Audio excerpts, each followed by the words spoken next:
Bem-vindos a mais um episódio do podcast Da Boca para Dentro. Esse episódio é parte de uma série especial sobre eixo intestino-cérebro, com apoio Culturelle, o probiótico mais vendido no mundo, e Convívia, o nootrópico para performance cognitiva. Serão 10 episódios com participação de convidados incríveis. Falaremos sobre intestino, neurociência, psicossomática, neuroinflamação, performance mental e muito mais. Fica ligado aqui para não perder nenhum episódio. Toda semana terá um novo no ar.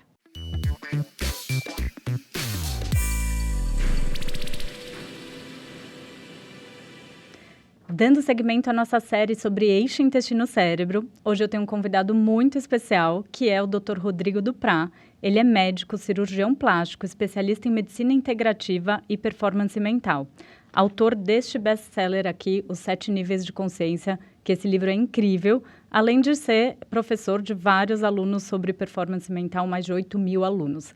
E a gente vai falar justamente sobre isso hoje, sobre performance mental, que é um assunto que todo mundo busca, né? Desenvolver a sua performance mental, cognição, mas a minha impressão é que cada vez as pessoas têm menos performance mental. E é isso que eu quero discutir com o Dr. Duprat. Obrigada, Duprat, estou muito feliz de você estar aqui. Obrigado pelo convite, parabéns aí pelo projeto, está muito lindo, né? Eu admiro muito aí todos os seus projetos, gosto de todos, acho que você está fazendo um trabalho fantástico aqui no Brasil em termos de informação, né? Eu costumo brincar falando que você é a rainha do intestino, que as pessoas aprendem coisas para a vida e parabéns aí pelo seu impacto que você está fazendo na nossa população aqui do Brasil. Então, estou muito feliz e honrado de estar aqui hoje. Obrigada. O Duprat, conheço ele há muitos anos, né? A gente estudou juntos na escola, daí nos perdemos aí na vida e depois nos reencontramos. E também acompanho muito seu trabalho e adoro. E queria começar com você contando como que, de cirurgião plástico, você foi parar tanto na performance mental, nessa parte da mente, o que te fez buscar isso? Legal. Todo mundo me olha assim e fala assim, cara, mas como o cirurgião plástico vai falar alguma coisa sobre a mente, né? Então, as pessoas aqui ainda, no Brasil principalmente, têm muita impressão que o cirurgião plástico vai olhar só a parte estética, né? Uma coisa muito desconectada da função. Mas, assim, a minha história não foi uma coisa separada, sabe? Tipo, eu primeiro fiz plástica, depois eu me interessei pela mente. Desde a faculdade, eu sempre, até antes da faculdade, eu me lembro, o primeiro livro que eu li do Antônio Damasio foi 2 anos antes de entrar na faculdade, né? Então, assim, desde essa época, eu sempre gostei muito de estudar sobre a mente. Na faculdade, eu quase fui para a área, né, de neurologia, de neurociência e tal. Eu fiquei muito na dúvida nessa ramificação ali, quando você vai escolher o que fazer. E aí, nesse momento, né, eu fiquei pensando, putz, eu não sei muito se eu, né, vou para uma área onde eu quero fazer uma coisa mais clínica, mais de pesquisa ou mais prática. E aí, quando eu passei no internato, eu vi que eu gostava muito da parte prática, né, da parte manual, sabe? Da parte um pouco objetiva, assim, né? Eu sou um dopaminérgico clássico, então eu me apaixonei pela parte cirúrgica, principalmente cirurgia de emergência e tal. E aí eu desviei aí o meu caminho do meu estudo, mas a base do meu estudo sempre foi focado na mente. E aí eu continuei estudando, né? Continuei aí como cirurgião plástico. Aí quando eu fiz cirurgia geral, eu percebi que a parte de você cuidar da sua cognição importava muito. E eu comecei a reparar. Alguns professores, né, que eu tinha lá na cirurgia geral, alguns professores operavam muito bem, tinham uma constância, outros operavam bem uns dias, outros não. Outros, as pessoas não tinham muita habilidade manual. Eu comecei, cara, tem alguma coisa aí que você pode se dedicar para você entregar mais. E aí eu embalei, né, aproveitei meus estudos na mente para embalar no estudo da performance. Comecei a reparar na performance de todo mundo que eu assistia, que eu encontrava, todas as cirurgias que eu assistia. Quando eu entrei na cirurgia plástica, isso foi mais legal ainda, porque a cirurgia plástica é muito óbvio o resultado, sabe? É muito objetivo. Tipo, se você vai fazer uma cirurgia de vesícula, você não consegue muito diferenciar a nota 6 da nota 10. Você vai diferenciar a nota 3, a pessoa lá Deu que errado. Mas a nota 6 do 10 você não consegue muito ter essa noção. Mas na cirurgia plástica você tem, né? O resultado é externo. Você olha, você consegue ter um julgamento um pouco mais preciso. Então, eu comecei a reparar, né, até nos meus resultados e comecei a utilizar tudo que eu conhecia ali da mente em relação à minha prática. Então, uma coisa que me chamou a atenção, assim, Depois da cirurgia, eu sempre tirava uma foto, sabe? Principalmente, eu já pensando em cirurgias de nariz, que é o meu maior foco na cirurgia plástica, eu sempre tirava uma foto. E aí eu comecei a reparar que os casos que eu achava, tipo, nota 7, eu já identificava na mesa cirúrgica. Só que enquanto eu estava na cirurgia, eu não conseguia ver que aquele caso era nota 7. Tá. Eu não conseguia reparar. E aí eu comecei a perceber que existe alguma espécie de brain fog, alguma espécie de cansaço mental, alguma espécie de uma névoa mesmo que não me permitia ter o mesmo senso crítico do que quando eu estava completamente descansado. Eu chegava em casa, sei lá, 2, 3 dias depois, eu olhava aquela foto e falava, nota 7. Mas na hora eu estava achando nota 10. E eu falei, cara, tem alguma coisa em relação à oscilação do nível da consciência que faz a gente não ter um julgamento perfeito. E aí eu fui estudar isso, por exemplo, nas decisões de advogados, nas decisões do juiz. Tem muitos artigos sobre isso, é muito legal. Que legal. Porque você vê os vieses cognitivos baseados em muitas coisas. Então, por exemplo, tem juízes que tomam decisões piores, tem um trabalho da Itália, mostrando que os juízes tomam decisões piores quando eles estão perto do almoço, porque os juízes não estão acostumados a fazer jejum, então o cara está com a insulina alta, ele precisa comer ali de qualquer jeito, né? Baixa talvez um pouco a glicemia dele, o cara está desesperado para comer, e ele toma decisões piores quando está prestes a entrar no almoço. Tem outros trabalhos, por exemplo, tem um trabalho que eles perceberam, as pessoas que vão pegar asilo político nos Estados Unidos, se você, por exemplo, foi o terceiro da lista, e os 2 primeiros tiveram asilo político, o juiz tende ao terceiro não dar asilo político, como se ele falasse, putz, eu estou dando muito, eu não posso liberar mais um. Olha. Então, existem vários vieses na mente que, se você notar, você modifica completamente a sua entrega. Então, eu comecei a usar esse conhecimento da mente para minha entrega na cirurgia plástica. Aí, depois eu fui fazer a parte de medicina integrativa lá na Universidade do Arizona, tal, para aprofundar um pouco mais nesses processos. Mas, resumindo a tua pergunta, eu me interessei muito pela parte da mente, primeiro porque isso já era nato meu. E depois eu comecei a usar esse conhecimento para poder... sua performance. Ter uma performance, uma entrega um pouco mais constante, sabe? É muito interessante isso. Vamos falar um pouco o que é a performance mental, né? Porque hoje em dia eu acho que o pessoal confunde um pouco essa questão. Quero fazer muita coisa e daí dá uma sobrecarga ali no cérebro que pode até atrapalhar a performance, né? Então, fala um pouquinho sobre esse conceito da performance. Tá. A performance, na verdade, ela é muito relacionada ao que você faz. Não é necessariamente algo específico que você fala, para performar, eu preciso ter foco 12 horas. Não. Tem pessoas que precisam ter foco num momento muito específico, né? Se você pega um enxadrista, a performance dele é ter um raciocínio, principalmente uma visão espacial. Se você pega, por exemplo, um artesão que trabalha com arte mesmo, ele precisa ter uma performance manual.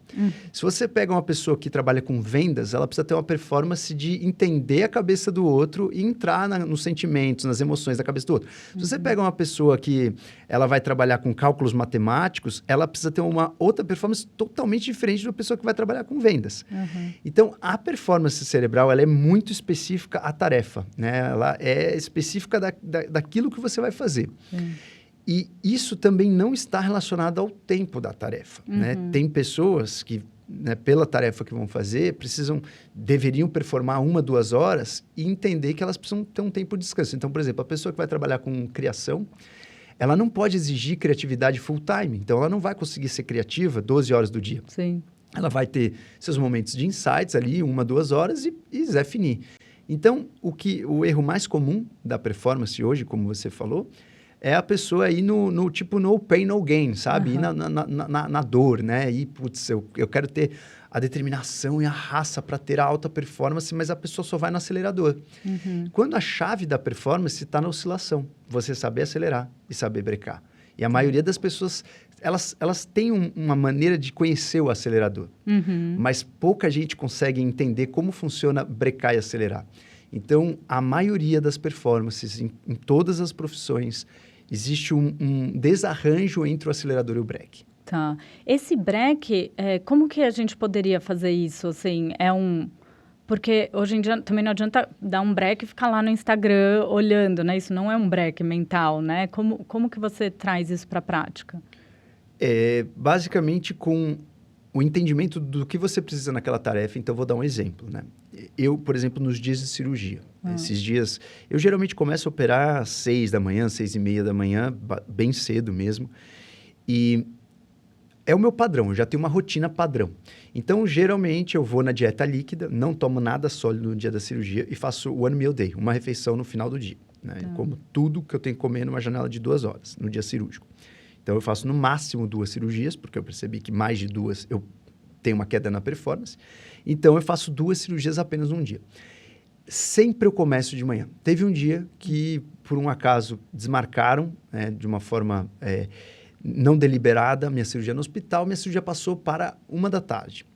Então, nesse dia, eu mudei completamente a minha rotina. Né? Eu tive que me adaptar a uma nova performance. Então, nessa manhã, como eu já ia, por exemplo, na cirurgia, usar um super foco, né, de visão, eu não podia de manhã fazer o que eu sempre faço nos dias que eu tenho uma manhã um pouco mais livre, que é ler. Eu leio pelo menos 1 hora, 2 horas. Minha meta é sempre 1h30, 2 horas dia. Só que como eu ia operar, não fazia sentido eu gastar a minha... Isso gasta? O foco gasta? Gasta, total, gasta. Você tem um limite. É igual, né, por exemplo, o glicogênio, que você vai fazer um exercício, você usa lá o ATP muscular, né, creatina, fosfato, depois você usa glicogênio. Então, assim, se você fizer uma musculação depois do exercício aeróbio, provavelmente você já usou seu glicogênio ali e você vai modificar a sua via metabólica. Então, isso acontece da mesma maneira com os nossos neurotransmissores. A gente não tem produção infinita de neurotransmissores. Então, se você vai usar muito a noradrenalina, a acetilcolina, que você precisa para o foco, dopamina, que você precisa para movimento fino, a hora que você chegar no momento da cirurgia, pode ser que você já esteja um pouco mais cansado. É igual você aqui, você fizer vários episódios no mesmo dia de podcast, você precisa tomar cuidado e ir gastando aos poucos, como correr uma maratona. Se você vai correr uma maratona e sai igual louco, você vai chegar no quilômetro 20 e vai dar o crash, né? Então, isso acontece com todas as performances. Então, é muito interessante você conhecer qual é o seu ciclo, né? Qual é a tua capacidade de manter a estabilização dessa entrega na sua performance. E quando você vai fazer o descanso, aí que está a chave. Você nunca usar a mesma via ou a mesma tarefa que você usa na sua performance. Então, por exemplo, esse dia o que eu fiz? Ao invés de eu ler, eu fui ouvir aula em vídeo e podcast, só que sem ver. Né? Eu só coloquei o som. Porque eu não vou usar o som durante a cirurgia, não vou usar a minha capacidade de assimilação auditiva na cirurgia, mas vou usar visual. Então, ao mesmo tempo, existe também, por exemplo, um aquecimento. Então, no dia de cirurgia, uma coisa que eu faço muito, por exemplo, quando eu vou tomar banho, e isso entra na sutileza, né? A gente não pode falar que isso é uma ciência, porque não é. Mas uma coisa que eu faço muito é estimular a propriocepção. Então, eu tomo banho muitas vezes de olho fechado. Eu vou pegar as coisas de olhos fechados para estimular a propriocepção manual, para que eu já chegue na cirurgia com um pouco de hand balance. Agora, a gente não tem exatamente esse trabalho, assim, o cara que toma banho de olho fechado, ele performa melhor do que o cara que não toma banho. A gente não tem isso na ciência. Mas a gente tem, por exemplo, um estudo mostrando em bypass arterial, eles pegaram mais de 50 mil casos de bypass arterial, a artéria está entupida, você precisa achar uma via, né, construir uma via alternativa. E esses cirurgiões que fazem uma cirurgia super delicada, né, de bypass, essas cirurgias de bypass, eles perceberam o seguinte: será que o cirurgião que sai de férias e volta, ele tem mais complicação ou menos complicação porque ele está descansado? E aí eles perceberam que cada dia longe do centro cirúrgico, o cirurgião tinha mais complicação.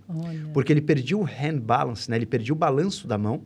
E eles não falam esse termo foi eu que inventei. Então, eles perdiam o grande finale ali de propriocepção e provavelmente eles faziam uma cirurgia um pouco mais grosseira. Então, o paciente tinha mais complicação. E eles perceberam que 3 dias fora do centro cirúrgico aumentava até 15% de complicação. E que 15 dias fora do centro cirúrgico aumentava até mortalidade. Nossa! Então, aí você fala, né? Mas o cara não está mais descansado porque ele voltou de férias? Ele está descansado mentalmente, mas ele não aqueceu a mão. Então, existem muitos métodos, por exemplo, para você lidar com isso. Como, quando eu saio de férias, com muito tempo sem operar, uma noite antes da minha primeira cirurgia, eu assisto o vídeo. Meu vídeo operando. Olha, porque você já ativa os neurônios espelho, ativa os neurônios pré-motores e você vai passeando, né, naquela trajetória durante a noite. Inclusive, durante os sonhos a gente faz isso. Quando eu tenho uma cirurgia muito difícil, a cirurgia terciária, quaternária, nariz que já foi mexido por vários cirurgiões, eu visualizo aquela cirurgia uma noite antes e vou dormir pensando mais ou menos como eu faria aquele processo. Eu faço isso. E a cirurgia fica muito mais fácil. Eu lembro quando eu cheguei a ser triatleta, jovem, né, de adolescente, assim, E daí, uma noite antes, eu fazia a prova inteira na minha mente, mas foi meio intuitivo, assim. Então, eu passava, eu nadando, eu fazendo a transição, e eu percebia que as provas que eu fazia isso, eu ia muito melhor. É como se você já tivesse vivido, assim, né? Exato. Tipo, a segunda vez que eu tô fazendo isso, né? E é real, isso não é, né, uma coisa holística, isso é uma coisa que... a parte de imaginar, né?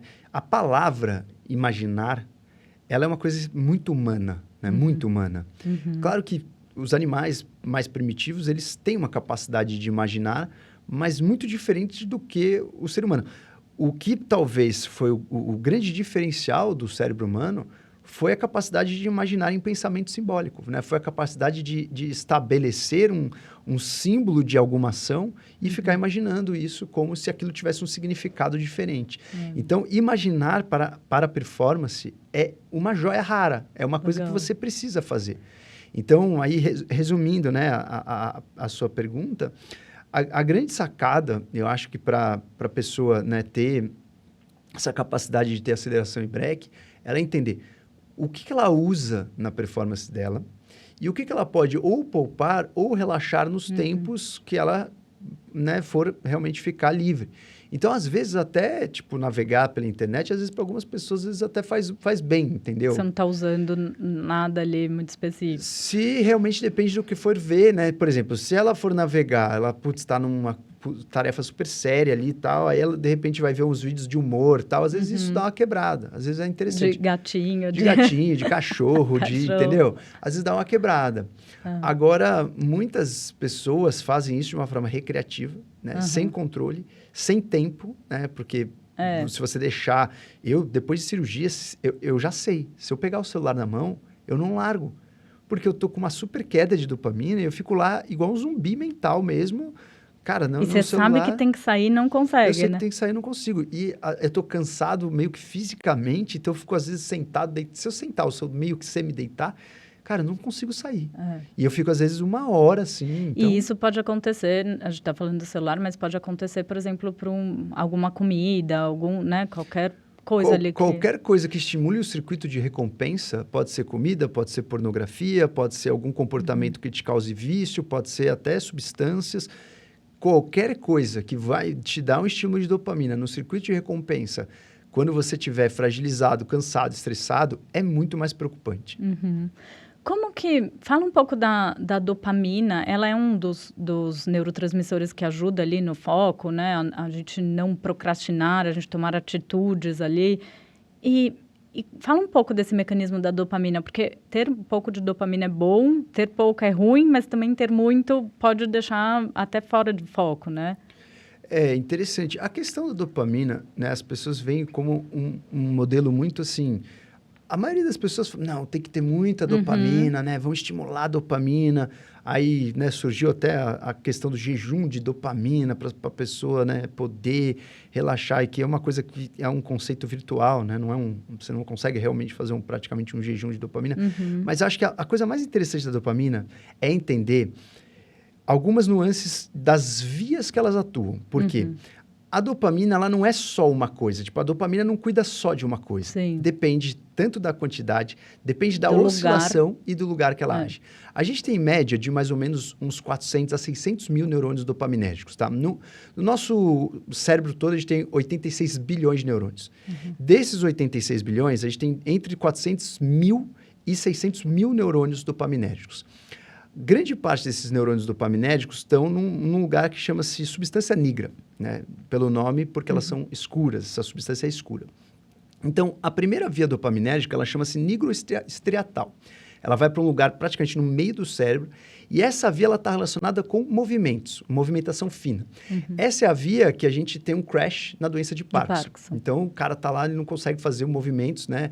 Ele, quando vai fazer movimentos involuntários, ele treme e tal. Então, essa é a via...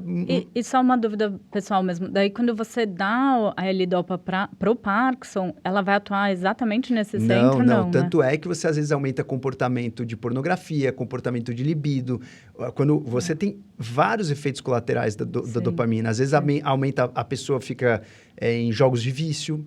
A pessoa precisa tomar muito cuidado, porque não é uma coisa específica, né? Então, a pessoa vai aumentar a dopamina em todas as vias. E, geralmente, como a dopamina é muito responsável por essa via de movimentos finos, você, na cirurgia, também usa muito a dopamina. Sim. E aí, a gente tem outra via da dopamina que a gente pode chamar de mesolimbo cortical. Mesolímbico cortical, porque ela vai passar pelo sistema límbico e depois vai para o córtex. Essa via, a gente pode dividir ela em duas, a mesolímbica e a mesocortical.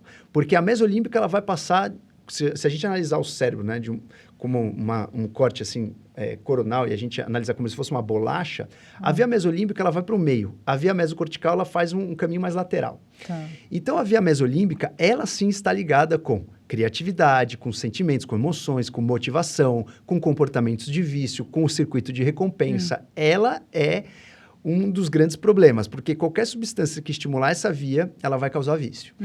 E essa via, geralmente, é uma via que ela pede muito para você fazer comportamentos que são recompensas imediatas. Né? Então, essa via que vai fazer no teste de marshmallow, a criança comer o marshmallow na hora.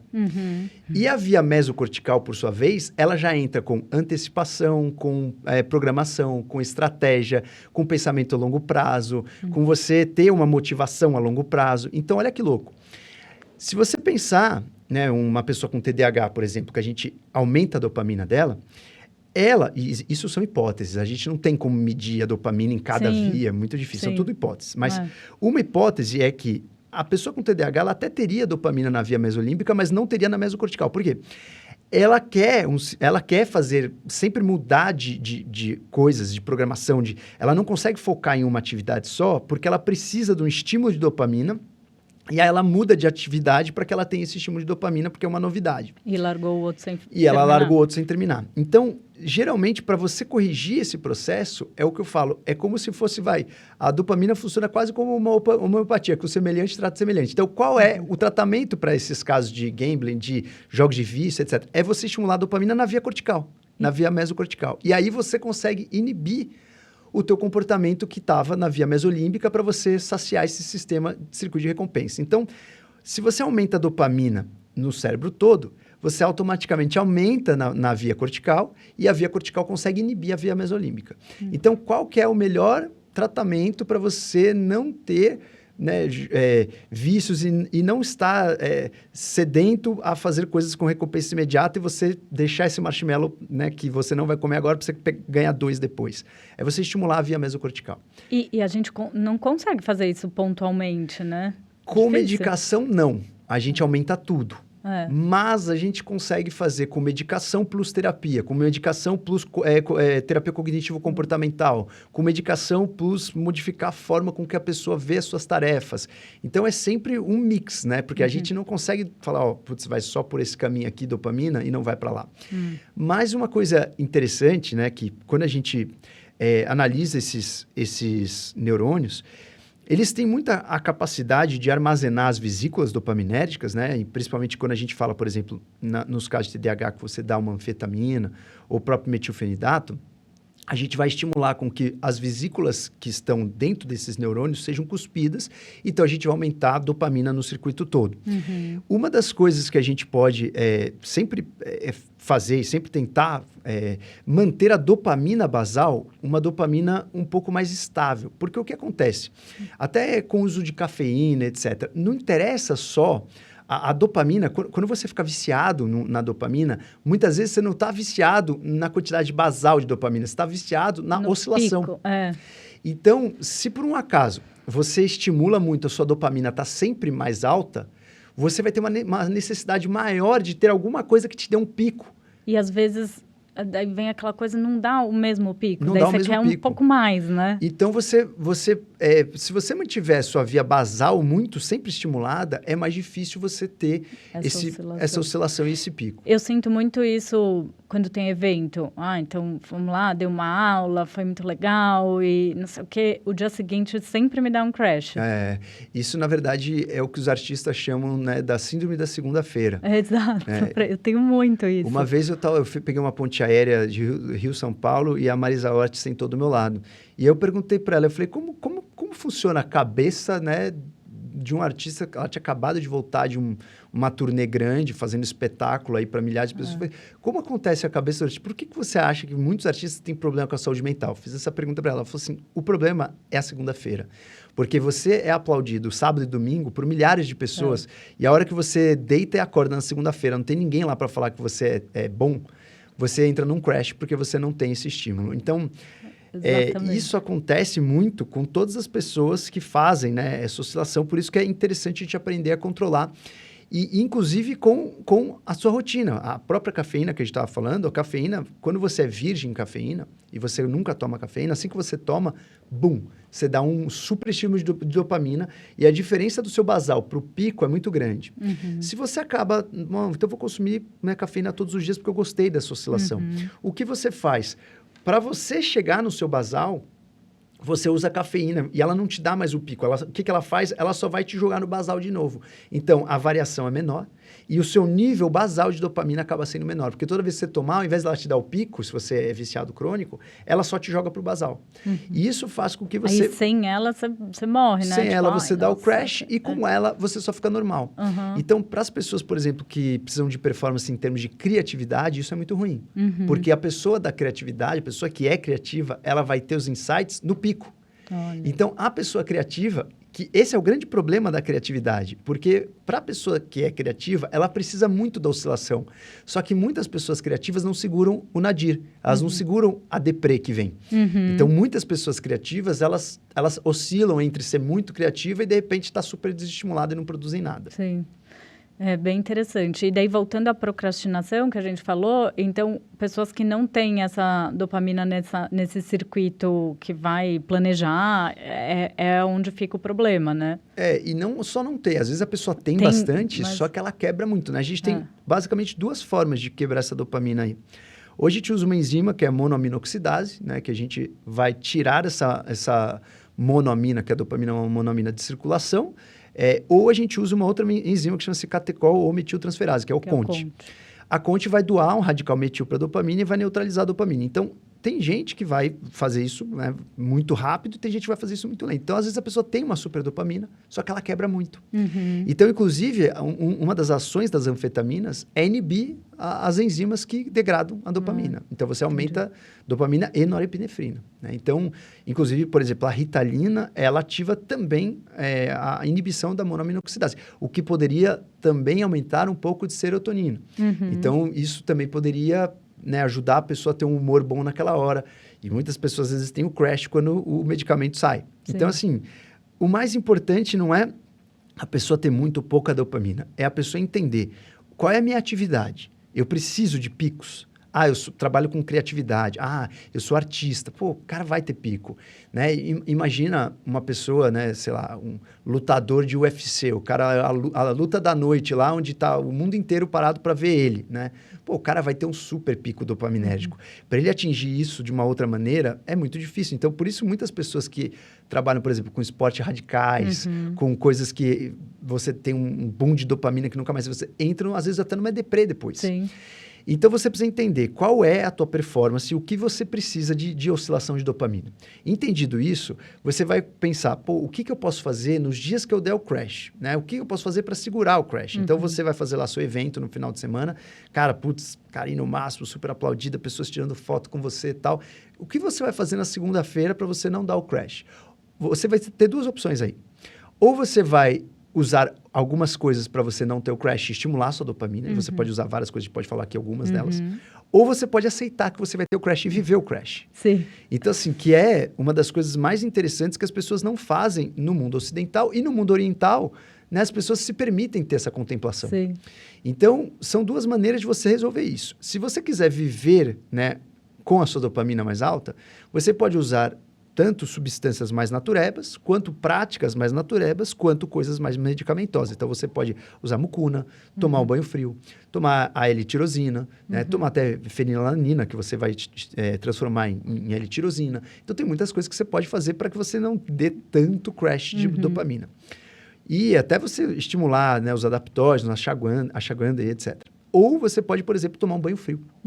Esse dia do crash, se você de manhã fizer uma imersão de 2, 3 minutos numa água bem gelada, tipo, a gente está falando aí de entre 2 a 10 graus, você tem um super estímulo dopaminérgico. E quando você vai dar o crash, você tem praticamente uma enxurrada de dopamina aí, dopamina e noradrenalina.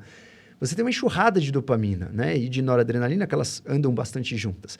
E quando você faz isso, você se sente já bem melhor com o seu humor. E aí você tira esse crash. Só que é doloroso, né? Você entrar na água fria ali logo de manhã, quando você tá com crash, não é uma coisa tão fácil. Não é tão fácil. E outra coisa que você pode fazer é falar, bom, eu rendi no final de semana, trabalhei muito, eu vou tirar essa minha segunda-feira de manhã realmente para estar num outro modo de ativação. Então, Sim. ao invés de eu, por exemplo, fazer reunião com a galera, ou ter que falar em público, ou ter que falar com a galera, ou atender, que você precisa de empatia, eu vou ler. Eu vou tirar para fazer uma meditação, eu vou tirar para escrever, né? Porque aí você vai estar, talvez, até com um crash de humor, um crash de sensibilidade, meio deprê. E isso, às vezes, te dá uma motivação que para outras tarefas é bom. O problema é só você achar qual é a performance que você vai ter em momentos onde você vai estar com sua alquimia diferente. Aí está o segredo de você estar sempre performando, sem você estar no estado sempre igual. Sim. Aí inibir essa criatividade e tudo. Segunda, normalmente, pós-evento, eu já cancelo a agenda e vivo o crash. Isso. Aí tento fazer uma prática de atividade física que me dá um up e o resto deixar para o crash mesmo. Qual que é a diferença entre o que a gente chama de brain fog e um déficit de atenção? Tá. O brain fog, ele não é uma entidade reconhecida médica, né? É o que a gente sempre vê, né? Por exemplo, até a história do TDAH. Né? Quando a gente vai analisar a história do TDAH na medicina, ela não era um transtorno até alguns dias atrás. Né? Até um tempo atrás, a gente não via o TDAH como um transtorno. Sim. Começo do século passado, né? 1900 e lá vai bolinha, as pessoas começaram a perceber que algumas crianças eram meio rebeldes e não obedeciam. E aí, naquela época, a educação era um pouco mais física, né? A pessoa dava castigo, etc. E a criança mesmo assim não obedecia.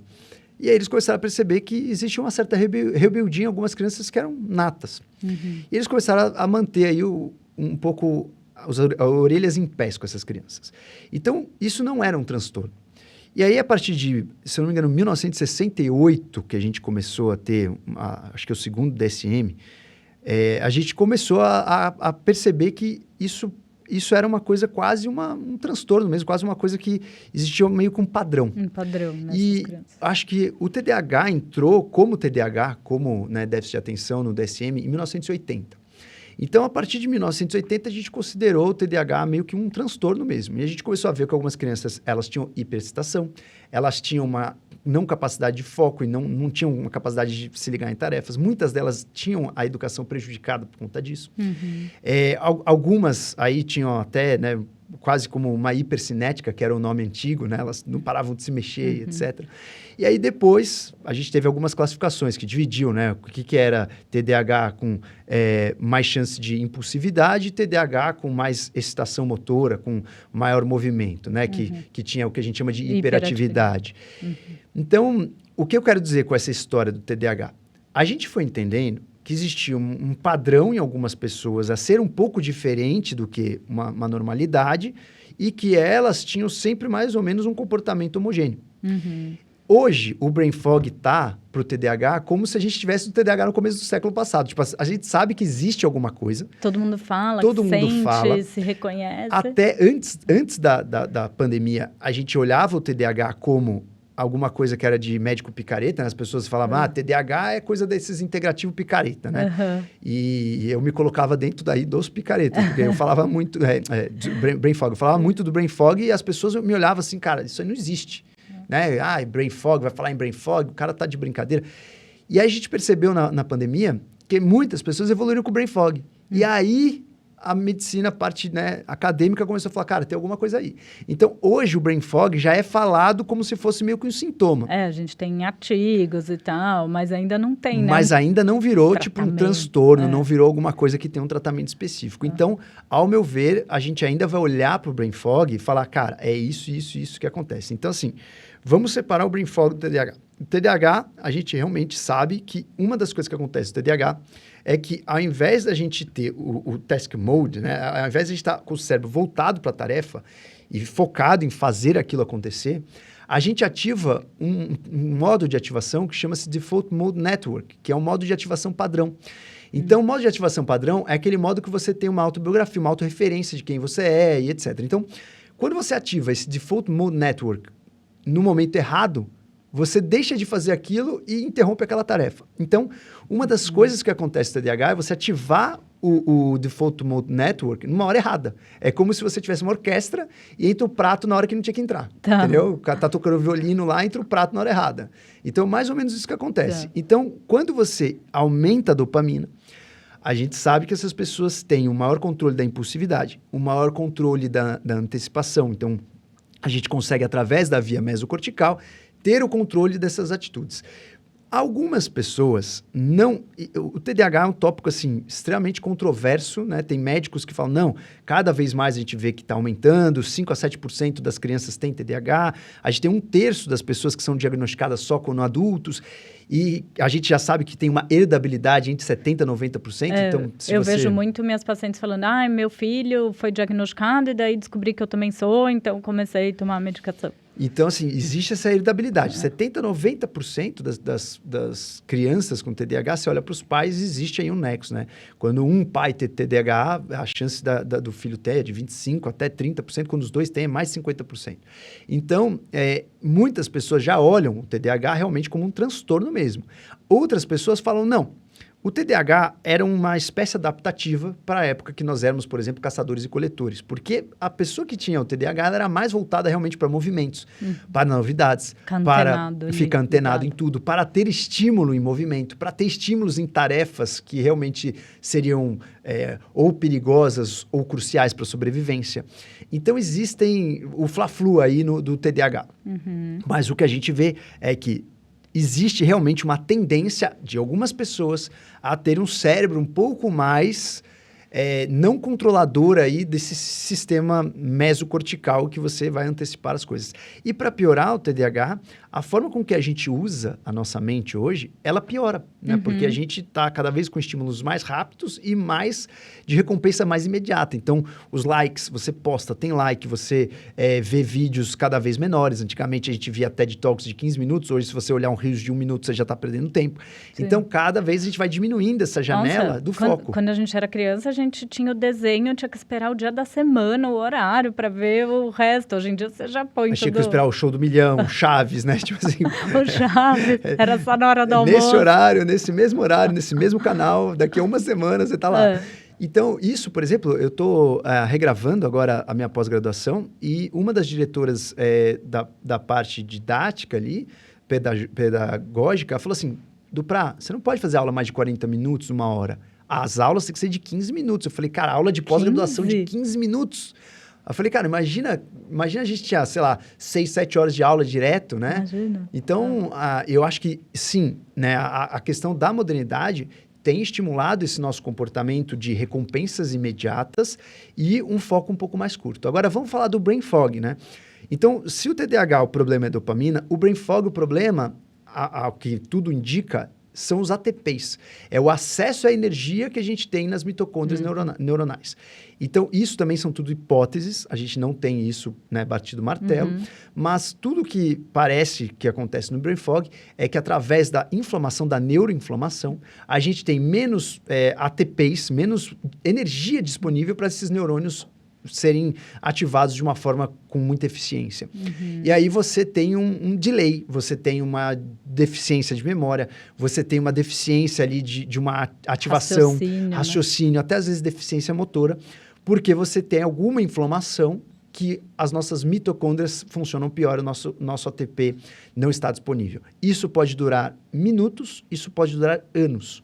Então, tem pessoas que estão em brain fog por anos. E tem pessoas que estão em brain fog após uma refeição inflamatória. E muito do brain fog pode ser estimulado até pela barreira hematocefálica. Uma das coisas que é uma das teorias é uma mudança transitória na barreira hematocefálica que você tem acesso a substâncias inflamatórias e isso faz com que talvez o nosso funcionamento não fique no melhor da nossa condição. E isso tem muito a ver com o intestino, né? Total. Porque essa neuroinflamação pode vir ali de uma desbiose, de uma desregulação intestinal, e é o que a gente mais vê, essa correlação. Acho que todos os meus pacientes em primeira consulta relatam brain fog e diminuição em performance, memória, justamente por conta dessa neuroinflamação. Né? Total. E até, às vezes, o que a gente vê mais comum do brain fog é pós-alimentação mesmo. Sim. Antigamente, a gente acreditava que era uma simples alcalose, pós-prandial. É. E hoje a gente sabe que não é alcalose. Você entra num estado intermediário de inflamação mesmo. Né? Não é uma alcalose simples que faltou. Não, se fosse assim, você tomava um ácidozinho, suco de limão, resolveu o sono.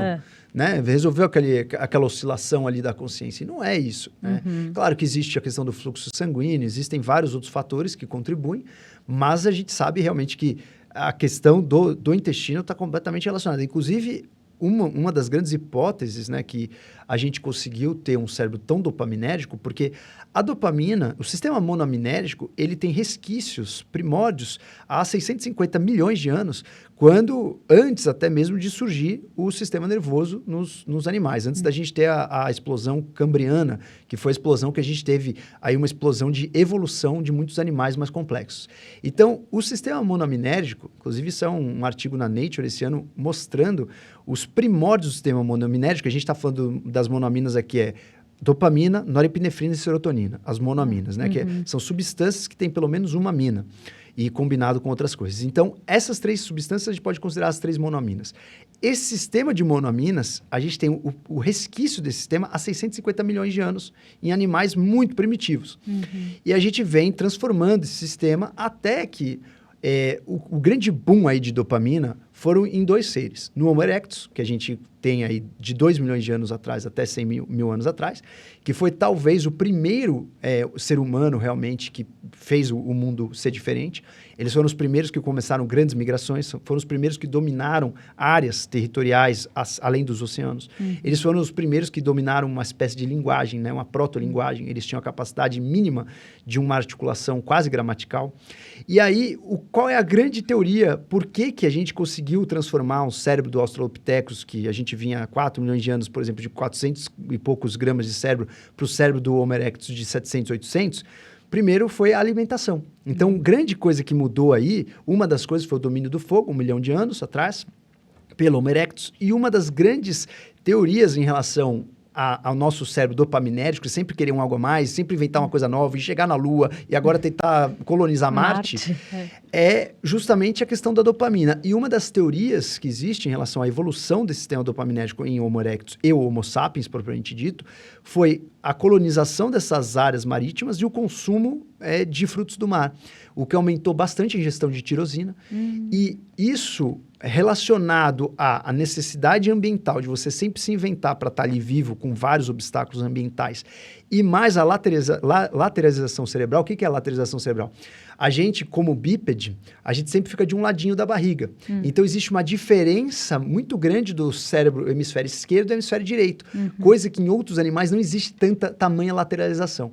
Então, isso é tudo teórico, né? Então, uma das grandes teorias é que a gente começou a comer mais frutos do mar, mais a lateralização, por a gente ser bípede e o cérebro ficar sempre de um lado, a gente conseguiu ter um cérebro altamente eficaz e muito dopaminérgico, sempre buscando alguma coisa que a gente não alcançou. Interessantíssimo isso, né? Tudo tem uma história evolutiva, sem dúvida. E começando na alimentação, no intestino. Isso que é o mais louco. Ou seja, a gente mudou alguma substância que chega no nosso intestino e a gente mudou o comportamento, o cérebro, a evolução e a espécie. Por isso que hoje em dia também a gente tem passado por momentos diferentes em relação à mente e tem a ver com a nossa alimentação, o intestino fazendo um novo processo ali. Total, né? Total. E até sinalizando os nossos genes, né? Sim. A gente modifica os nossos genes através da alimentação. Se a gente pega os nossos genes, por exemplo, antes e depois da agricultura, tem muitos genes que a gente modificou para adaptar. Então, se você pega o gene, por exemplo, ApoE4, que é o principal gene quando a gente vai estudar Alzheimer, ele é o principal gene para a gente ver fator de risco de Alzheimer, né? A apolipoproteína E, que é esse gene da apolipoproteína E, ele pode ser ApoE2, ApoE3 e ApoE4. Né? A gente tem essas 3 opções e você tem, né, as 2 pernas, uma da mãe e uma do pai. Então, seria basicamente uma opção de você ter E2, E2, E2, E3. Você tem uma de cada um. Várias combinações. Se você tiver uma ApoE4, você tem mais chance de 2 a 4 vezes mais chance de ter doença do Alzheimer. Mas, além da doença de Alzheimer, se você tiver os 2 ApoE4 da sua mãe e do seu pai, você tem 12 vezes mais chance de ter Alzheimer. Só que além da doença de Alzheimer, o que a gente percebeu, por exemplo, que o gene APOE4, que ele é o mais antigo, a gente tem o gene APOE4 até talvez com outras espécies humanas, ele é o mais antigo de todos, a gente percebeu que ele, apesar dele dar um risco grande de você ter Alzheimer, ele te dá uma vantagem muito grande para controlar parasitas na idade jovem. Olha, E que o APOE2, ele é protetor. Se você tem um APOE2, você tem menos chance de ter Alzheimer até do que o APOE3, que é neutro. E o APOE2, ele começou justamente com a agricultura. Então, o APOE2, ele surgiu praticamente simultaneamente à mudança de alimentação. Olha E o que o APOE2, ele é menos eficaz, ele transporta a gordura de uma maneira mais devagar. Por quê? O APOE2 é aquele gene que vem no transporte, principalmente do colesterol e da gordura, de uma forma que ele fala assim, eu sei que vai ter fartura de comida o ano todo, eu sei que vai ter fartura o tempo todo, eu sei que eu vou comer o tempo todo, então eu não preciso transformar tão rápido, essa gordura transportar tão rápido. E o APOE4, até por provavelmente ele existir numa época onde a gente tinha muita fartura e escassez, que é a época mais do caça da coleta, ele é um gene muito mais específico para a gente transportar a gordura de uma forma muito rápida para dentro do cérebro e talvez hoje ele contribua com a gente não conseguir metabolizar tanta fartura, né? Sim. E aí a gente começa a acumular os metabólitos, que é proteína tal, beta-amiloide, etc. Obviamente, isso tudo, mais uma vez, são hipóteses, mas a gente vê que quando a gente muda a alimentação, a gente modifica o nosso cérebro, modifica o nosso comportamento e modifica o nosso segredo da vida, que é o código genético. Sim. Hoje tem pesquisas mostrando que a gente tem perdido geracionalmente a diversidade da microbiota intestinal, que é um dos índices que a gente considera mais importante. E isso vem logo depois dos centros, né, industrializados, com a industrialização depois da Revolução Industrial, e já começou essa diminuição e hoje em dia a gente vai passando para os nossos filhos cada vez menos diversidade, por conta de ultraprocessados, de alimentos que a gente não estava acostumado a consumir antigamente, né? Fora todo o aspecto ambiental, que você não está mais em contato com a natureza nesses grandes centros. Então, isso vai mudando também. Cara, fantástico. O que você falou me lembrou uma pesquisa que saiu agora, acho que esse mês, na Nature, que eles fizeram a identificação do microbioma de uma tribo na África. Uma tribo de caça de coleta ainda na África. Eu não me lembro exatamente o nome da cidade. Mas o que eles identificaram, mais de 200 espécies não conhecidas nos seres humanos ocidentais. Né? Porque rolou esse movimento da gente identificar, né? Depois do projeto Genoma, veio o projeto Microbioma. Só que o projeto Microbioma, a gente acabou estudando muitas populações europeias, né? E americanas. E agora a gente está nesse projeto de incluir a população asiática, a população desses caçadores-coletores indígenas. E eles perceberam nessa tribo que existem mais de 200 bactérias que nunca foram catalogadas e que eles têm uma diversidade. E olha que loucura. Esse artigo mostrou a comparação do microbioma desses caçadores e coletores e mostrou que a gente tem muito mais bactérias que oxidam e que produzem radicais livres do que eles.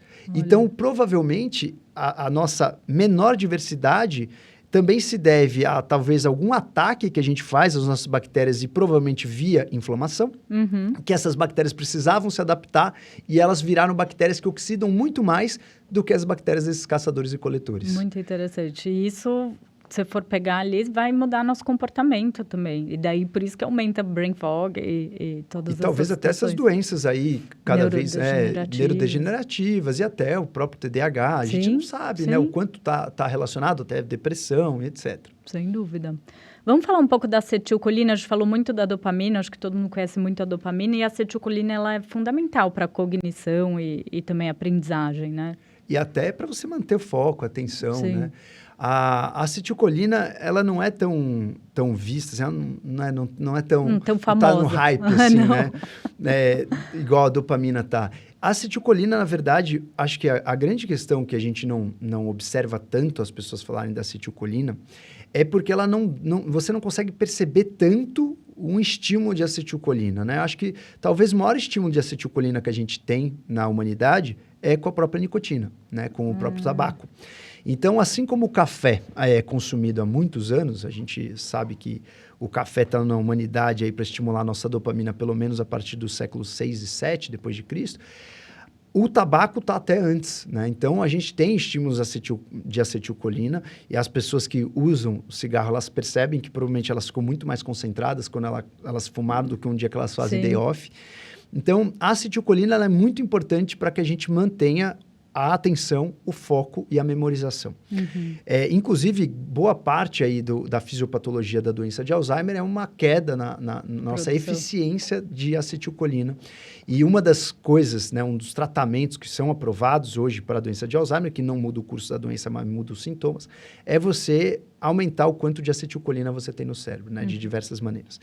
Então, assim, a acetilcolina ela é tão importante quanto a dopamina para a performance e muitas pessoas acabam acelerando o sistema noradrenérgico e dopaminérgico e esquecem da acetilcolina. Então, muitas pessoas têm uma alimentação muito frustra em, por exemplo, suporte de acetilcolina, que é a colina. Então, para fazer a acetilcolina, que a gente pode chamar de uma amina quaternária, a gente precisa da colina, né? A acetil é mais fácil, porque através da acetil-CoA, através do metabolismo da glicose, a gente consegue acetil-CoA. Agora, a colina, não. A colina, a gente precisa comer a colina. 50% da colina do nosso organismo, para fazer acetilcolina, vem da quebra da acetilcolina. Os outros 50% vem da alimentação. Então, se você não come a acetilcolina, a colina, você não consegue ter suporte de acetilcolina. Então, se as pessoas querem performar mais e estão estimulando dopamina, norepinefrina, e estão cada vez trabalhando mais, dormindo menos, é muito importante que a gente coloque, às vezes, até uma suplementação de suporte de colina. E tem muitas maneiras de fazer isso. Porque colina na alimentação a gente encontra muito na gema do ovo. Brócolis, tofu. Aí as pessoas falam assim, beleza, se você é vegetariano, é fácil você ter colina. Uma xícara e meia de tofu todo dia. Quem que come uma xícara e meia de tofu todo dia, né? Exato. Então, assim, cara, a gente não tem ali, né, a grande rotina ali de colocar acetilcolina sempre pra dentro. Uma coisa que tem muita colina também é o fígado, né? A gente tem um suporte de colina legal. Então, uma das coisas que eu sempre faço com pacientes que estão em alta performance, então, putz, você está lidando com o enxadrista, você está lidando com o cara que faz day trade, você está lidando com a pessoa que está numa área de estresse, que ele está fazendo uma empresa nova, é você dar suporte de colina.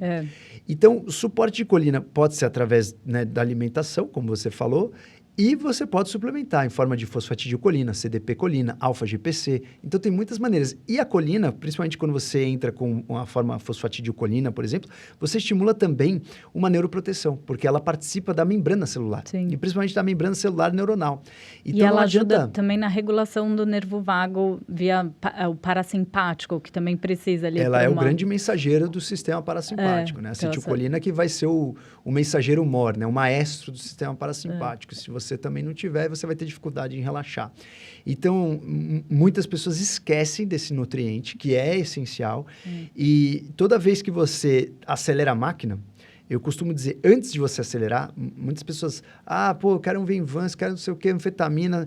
O cara não percebe que ele precisa primeiro proteger. Sim. Primeiro inibir a formação de radical livre, dar neuroproteção. E uma das coisas que dá neuroproteção é a acetilcolina.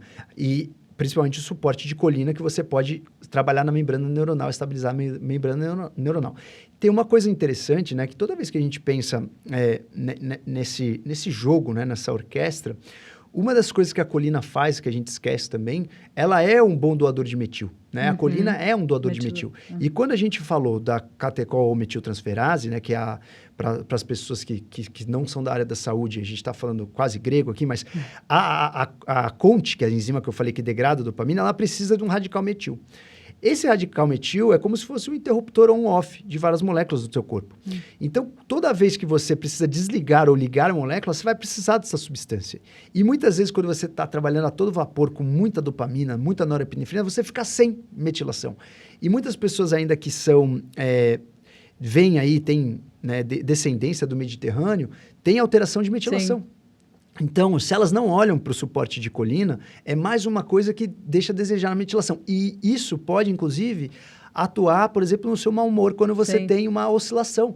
Se você tiver com a metilação baixa, você fica com mau humor depois de um dia muito produtivo. Né? Então, eu tenho polimorfismos em metilação, né? Sou de descendência libanesa. E de colina também. Nossa, é impressionante, que para mim o melhor nootrópico são os de acetilcolina. E é interessante que a pessoa que não tem, né, acetilcolina, isso acontece, por exemplo, quando a gente está dormindo, né? Muitas vezes quando a gente está no sono REM, a gente está... Vamos imaginar que você está num sono profundo, né? Você não está sonhando. Quando você está nesse sono profundo, em geral, você não está consciente. Você se você for acordada no sono profundo, você não sabe onde você estava. Né? Você simplesmente acordado, você lembra da hora que você foi dormir. Se você, por um acaso... quando você está no sono profundo, onde você tem a consciência desligada, tua consciência não está ativa, você não tem o senso de self, você não está ali. Se por um acaso, durante uma fase do sono onde você não está ali, você começa a ter uma liberação de acetilcolina, você permite o seu cérebro ligar ilhas de consciência e você começar a estar mais presente. Isso acontece no sono REM, quando você tem os sonhos, quando você percebe que você é o executor, você é a pessoa que está vivendo aquela experiência de fugir de uma explosão, você é a pessoa que está ali buscando resolver um problema que você estava ali dando uma palestra um dia antes de dar a palestra. Então, você tem aquele senso de self. E uma das coisas que ajuda você a ter esse senso de self e a ligar a consciência durante o sono é a acetilcolina. Então, se você não tem bom suporte também de colina, muitas vezes você tem uma menor capacidade de fazer isso e ter esse balé aí, que na verdade dormir não é você simplesmente desligar o cérebro, né? É uma ativação muito específica. E ajuda bastante na memória, né? Esse sono REM também. Ajuda você a consolidar a memória pra caramba. Quem não sonha pode ter a memória prejudicada. Quem não sonha à noite também não sonha na vida. A gente falou de já algumas estratégias, mas eu queria que você conceituasse o termo nootrópico, que muita gente tem dúvida. A gente falou, a colina pode ser um nootrópico, mas fala um pouquinho desse conceito. Tá. O termo nootrópico, ele foi feito por um romeno, em 1973. E esse cara, ele estipulou, né, exatamente quais são os critérios de você ter um nootrópico. Mas muitos desses critérios são critérios meio, quase fictícios. Que, por exemplo, você tem que usar uma substância que não estimule seu vício, que não estrague o funcionamento do seu cérebro. Mas, assim, não existe isso, né? É uma coisa... mexer com tudo. Vai mexer com tudo. Então, eu costumo chamar nootrópico qualquer substância que tenha capacidade de melhorar a sua cognição, seja fluidez verbal, fluência verbal, seja você ter mais atenção ou você ter mais motivação. Qualquer substância que estimule a sua cognição, eu poderia chamar de nootrópico. Tem pessoas que tiram os medicamentos que poderiam causar vício de nootrópicos. Então, eles pegam estimulantes e falam, isso não é nootrópico. E chamam os nootrópicos de substâncias, talvez, que seriam mais inertes e não entrariam realmente no circuito total de recompensa. Mas, assim, todas as substâncias podem entrar nisso. Foi igual a gente falou, uma tirosina vai estimular a dopamina e pode... E pode você falar, putz, eu preciso tomar tirosina. Até às vezes pelo efeito placebo, né? Você pode usar. Então, eu costumo jogar tudo na mesma caixa. Estimulou a cognição e teve aí uma melhora na sua performance de alguma maneira, eu chamo isso de nootrópico. Então, o termo nootrópico, ele é um termo específico, né, que tenha seus critérios, mas eu uso de uma forma um pouco mais simplista para não ficar aí, isso é nootrópico, isso não é. Mas, basicamente, quando a gente fala o termo nootrópico, é principalmente para sinalizar que a gente está usando uma substância focada na performance cognitiva mental. Então, por exemplo, a creatina é nootrópico. Só que se você chama a creatina só, você, muitas vezes, pensa na parte atlética, né? Na parte de músculo, etc. Quando você fala assim, não, quais são os nootrópicos que eu estou tomando? Creatina, você já sinaliza o porquê você está tomando. Então, eu costumo dizer que o fato de ser nootrópico ou não é muito mais o objetivo que você espera do que praticamente a substância. Sim, a gente pode usar várias coisas como nootrópico. Que até falando de acetilcolina, que eu gosto bastante, é o óleo da menta, que ele inibe a enzima que degrada a acetilcolina. Então, também só o óleo essencial ou então ingestão, né, de alguma substância assim isolada pode te ajudar na melhora de performance. Sim, o menta piperita. Só mais um tópico que eu queria puxar, o jejum. A gente sabe que o cérebro usa muita glicose, né? Acho que é a principal fonte energética. Por que a gente pratica tanto jejum para melhora de performance? Perfeito. O jejum é uma prática ancestral, né? Uma prática que a gente praticava antes sem querer, né? Na época da caça da coleta. E a gente tem um modo muito específico no nosso organismo quando a gente está sob fartura ou sob escassez. Então, nós temos uma sinalização celular gigantesca quando a gente está sob fartura. É como se fosse uma empresa, né, no seu organismo. Quando você está com um incoming alto, faturando bem, você vai gastar com marketing, você vai contratar mais gente, você vai abrir o RH para fazer entrevistas, você vai funcionar de uma maneira não tão econômica quanto você está, né, tendo preju. Então, no nosso organismo acontece igual. Toda vez que a gente está sob escassez, toda vez que a gente não tem comida, a gente sinaliza, basicamente por algumas vias celulares, né, que a gente ativa algumas vias, e a principal delas é a MPK. A gente está sob escassez e a gente começa a falar, cara, vamos parar de gastar energia, vamos parar de gastar com besteira e vamos fazer um modo econômico. E uma das coisas que acontece nesse modo econômico é justamente a gente otimizar os processos. Uma das otimizações do processo chama-se autofagia, onde a gente pega áreas das células que não estão funcionando e essas áreas vão ser mandadas embora. Então você está com uma mitocôndria senil, putz, que está indo mal. Tchau. Leva ela embora, porque está gastando energia e não está produzindo. Então, você faz a mesma coisa que a gente faz numa empresa. Pô, quando você está com dívida, você fala, cara, vou enxugar meu time e vou ficar com as pessoas que mais rendem aqui dentro, porque senão eu não vou pagar o salário de todo mundo. Isso acontece exatamente igual nas células. Então, uma outra maneira que a gente tem de manter aí os nossos cuidados é a gente matar células que estão ruins. Então, entram a apoptose, morte celular programada. E a gente ativa aí uma via onde a gente vai ativar o sistema imune para identificar o que está ruim, vamos destruir o que está consumindo muito, o que está ruim. Então, tudo isso faz com que a gente diminua a inflamação. Então, toda vez que a gente está no jejum, a gente faz todo esse processo de limpeza e otimização e eficiência. Uma outra coisa que acontece no jejum é que a gente começa a procurar os estoques. Uma vez que a gente não tem comida, vamos procurar os estoques. E um dos estoques que nós temos no nosso organismo chama-se os corpos cetônicos, né? A gente pega os ácidos graxos, embala esses ácidos graxos para que a gente utilize ele de uma forma bem fácil, né? Em vez dele ser ácido graxo livre, que ele não ia conseguir ficar muito tempo estável, a gente faz uma substância que chama-se corpo cetônico. Então, esse corpo cetônico, ele é como se fosse uma moeda, né? Uma moeda energética, como se fosse um envelope que tem dinheiro. E esses corpos cetônicos, ele vai passar facilmente a barreira hematocefálica e o nosso cérebro vai ter acesso a ele. E é muito curioso que, quando a gente usa os corpos cetônicos, a presença desses corpos cetônicos no cérebro, eles vão ativar o nosso cérebro de uma maneira diferente. Os corpos cetônicos, eles fazem uma neuroinibição. Então, uma das coisas que a gente percebeu quando você fica numa dieta muito rica em corpos cetônicos, e essa dieta é quando você baixa o carbo, né, e começa a produzir bastante esses corpos cetônicos, é a dieta cetogênica, ela surgiu justamente nas crianças epiléticas, porque as crianças ficavam com uma neuroexcitação muito grande, eram refratárias a alguns tratamentos em regiões que não tinham muito tratamento, e aí uma das coisas que realmente melhorava essas crianças era tirar toda a dieta e deixar elas só comendo manteiga. Sim. E essas crianças conseguiam controlar essas crises epiléticas, porque quando você está com corpos cetônicos no seu cérebro, você diminui a ativação cerebral. Então, o jejum, ele serve para sinalizar a nossa eficiência, melhorar as nossas mitocôndrias, ativar os corpos cetônicos, e a gente ativa o nosso cérebro de uma maneira diferente. Toda vez que a gente come, a gente ativa uma outra via que é o mTOR, né? O mTOR, a gente pode chamar mTOR uma siglazinha, uma proteína que tem dentro da célula, né? Uma proteína de sinalização, e que essa proteína fica dentro da célula e toda vez que a gente está sob fartura, ela é avisada. E ela vai ativar o corpo e falar, uhul, estamos com grana aqui na empresa, pode gastar, contratar, fazer o que quiser. Então, essa via mTOR, esse nome mTOR é uma proteína dos mamíferos que são alvo da rapamicina. Rapamicina é uma substância que foi descoberta em 1964 por um cientista que ele resolveu viajar e procurar formas de antibiótico terapia. E aí ele foi na ilha de Rapa Nui, uma ilha no meio do Oceano Pacífico, e ele achou no solo uma substância que uma bactéria, o Streptomyces, produzia, e ele viu que essa substância podia ter o poder, né, de ser um potente anti-inflamatório. Ele estava procurando um antifúngico, ele queria tratar a frieira, pé de atleta. E aí esse cara levou essa substância para estudar, e o laboratório dele entrou em falência e o chefe dele falou, cara, joga tudo fora porque a gente vai fechar o laboratório. E aí esse cara falou, não vou jogar fora coisa nenhuma. Pegou o negócio, levou para casa dele, colocou lá não comer e deixou no freezer lá. E aí depois de uns anos, um outro cara chamou ele para fazer um estudo e eles começaram a descobrir que essa substância era potente imuno. Naquela ocasião eles achavam que era um imunossupressor.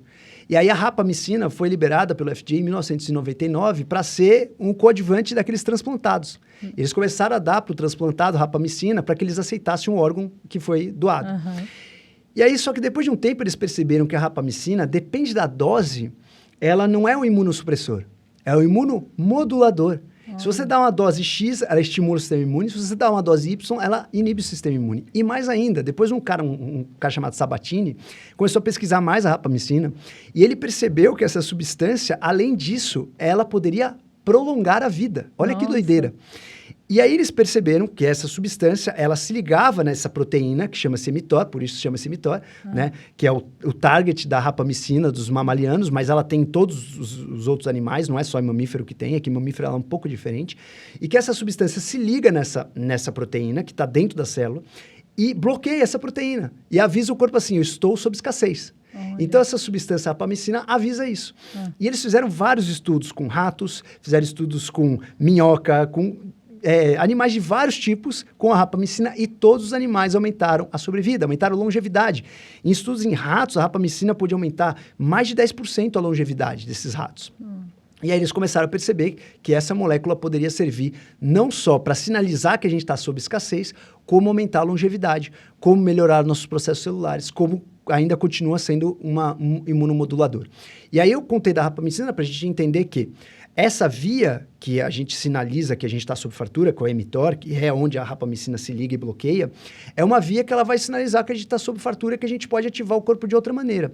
E quando a gente está sob fartura, a gente estimula a síntese proteica, a gente estimula mais inflamação, a gente estimula o anabolismo.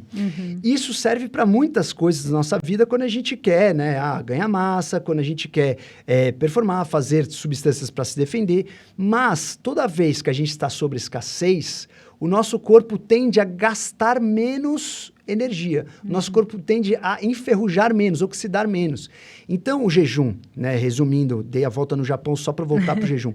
O jejum vai servir não só como o estímulo de acalmar o seu cérebro, como ele vai servir para você ter mais eficiência, como ele vai trazer, talvez ele possa trazer até mais longevidade. Porque a restrição calórica, a gente sabe que melhora a longevidade, principalmente em modelos animais, né?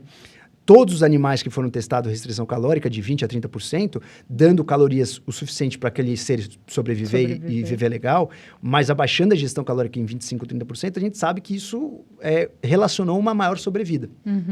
Isso seja em minhoca, seja em aracnídeo, seja em cachorro, seja em rato. Né? E de seres humanos, a gente tem alguns estudos, mas é muito mais difícil estudar um ser humano. Né? A gente tem alguns estudos que foram sem querer querendo e a gente percebeu que realmente isso tem a ver. Mas o jejum, então, ele poderia sinalizar essa via que estamos sobre escassez e isso poderia trabalhar no nosso sistema inteiro, tanto como a eficiência, quanto como poupando o nosso corpo de enferrujar e poderia contribuir também com a nossa longevidade. Então, o terceiro objetivo que uma pessoa que quer performar também fazer jejum. Então, seriam essas três grandes chaves do jejum. Você performar de uma maneira um pouco mais tranquila, com o seu cérebro não tão ativado de uma maneira frenética, né? Não só no glutamato.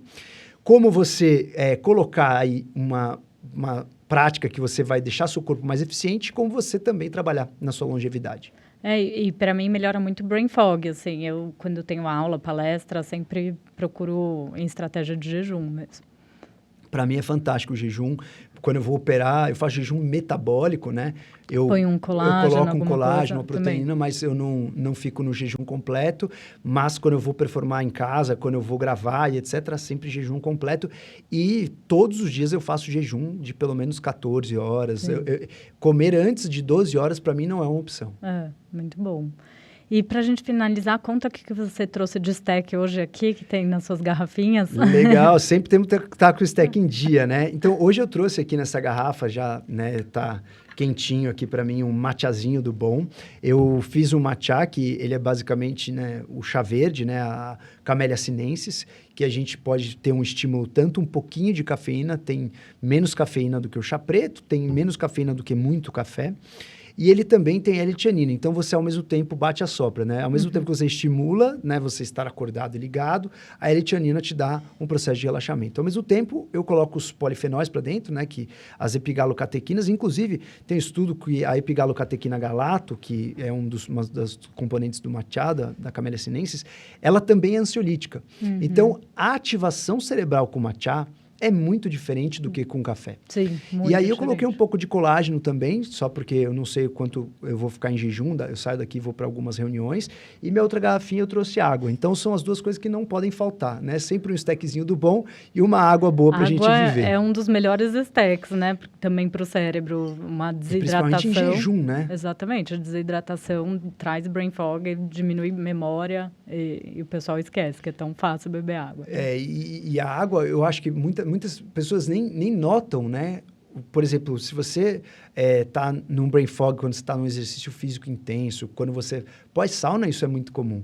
Se você sai da sauna... Pós-avião, você fica num brain fog desgramado ali e você está achando que é só o jet lag. Quando você vê, você hidratou, você melhora em 1 hora, você está novo. Exatamente. Ai, muito bom. Turma, foi muito especial esse episódio. Vou deixar aqui no descritivo o link para vocês comprarem o livro do Duprat e também o contato dele, de redes sociais, o YouTube. Tem muito conteúdo muito detalhado sobre isso que a gente está falando. E foi ótimo, obrigada. Obrigado, Cá, mais uma vez pelo convite. Parabéns de novo pelo projeto. Sempre um prazerzaço estar com você e trocar ideia. Sempre aprendo muito quando estou na sua presença. Ai, obrigada. Turma, compartilhem esse episódio com quem precisa ouvir essas informações e a gente se vê no próximo episódio.